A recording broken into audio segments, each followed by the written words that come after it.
আসসালামু আলাইকুম ওয়া রাহমাতুল্লাহি ওয়া বারাকাতুহু। প্রিয় দর্শক শ্রোতা মণ্ডলী, আজকে আমরা একটা ছোট্ট আমলের কথা জানবো ইনশাআল্লাহ।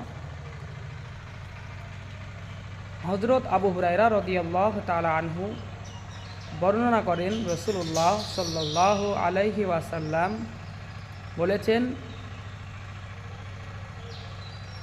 বাড়িতে নামাজ পড়ার চেয়ে বা বাজারে নামাজ পড়ার চেয়ে মসজিদে এসে জামাতের সাথে নামাজ আদায় করা 25 গুণ সব বৃদ্ধি পায়। সুবহানাল্লাহ।